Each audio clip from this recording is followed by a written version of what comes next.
What is happening, Bulls and Bears? Well, we've got some news to report, and I don't think most of you are going to be surprised by this. We've got a surging crime problem in Los Angeles, California. That's about 100 miles north of me. I'm in San Diego. And we're seeing an increased demand in panic rooms for people that live in LA and Hollywood. So a lot of the stars are becoming afraid of what's happening to their city. Let's take a look at this report. And this first one comes out of Hollywood Reporter. Demand for safe rooms skyrockets in Los Angeles. Amid crime concerns, wealthy homeowners seek to install panic rooms with some steel encased versions running up to $1 million to build, while one Malibu project included a secret tunnel out to the beach.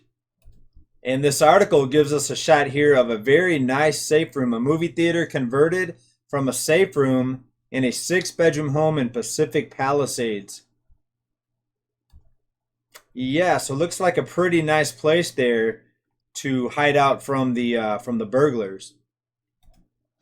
And I was watching some videos, and it's just amazing what's happening. For example, on Venice Beach, where you have homes worth several $1 million on the beach, but right outside the window are homeless encampments.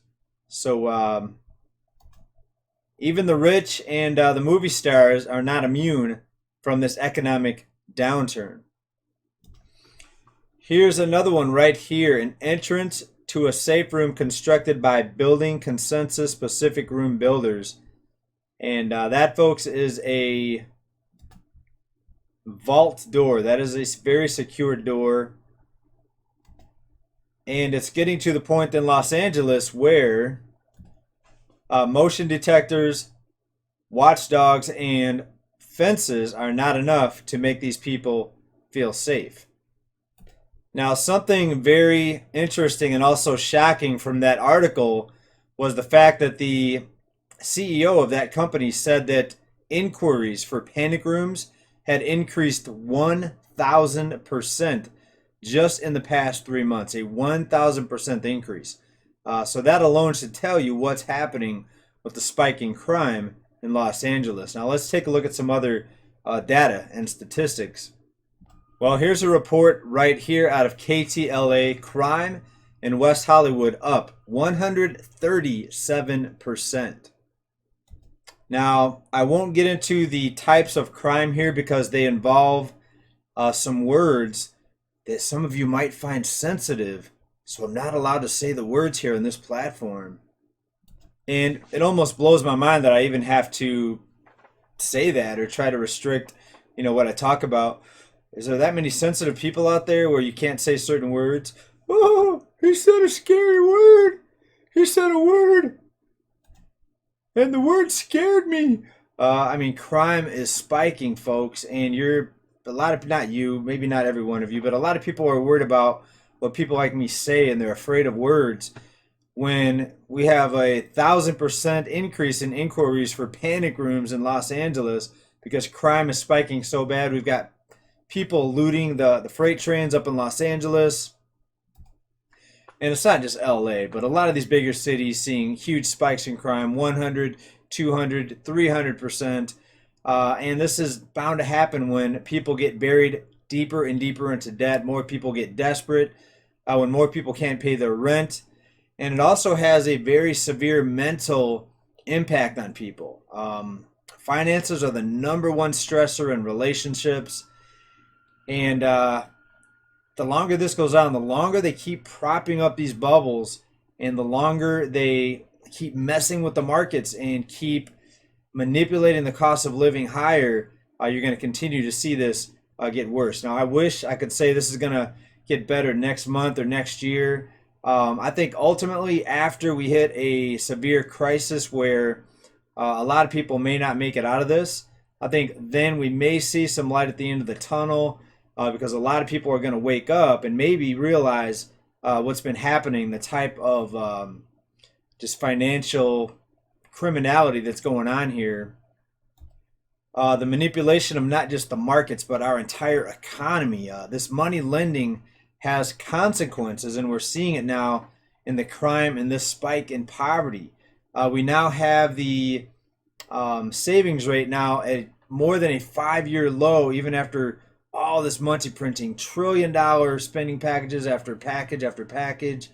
Um, I mean, you can't make this up. This is absolutely, it blows my mind, but a lot of people still are not even realizing what's happening and what's causing the cost of living. People think that the invasion happening over in Europe is the cost of all this. I have people contacting me, that I've been friends with for years, and asking me how I'm doing, what's going on, because of the gas prices spiking out here in California. Well, prices have been going up for a while. Of course, they shot up more drastically here recently since this invasion, but prices have been creeping up everywhere for a long time. We've been documenting it here for years, but now people are coming to into a harsh reality and a very abrupt wake up call that maybe they should have prepared, maybe they should have been ready for this. Myself here, I've been ready for this. I thought I was ready for this, but as this continues, I'm finding out that I wasn't prepared as I thought or wished that I would have been.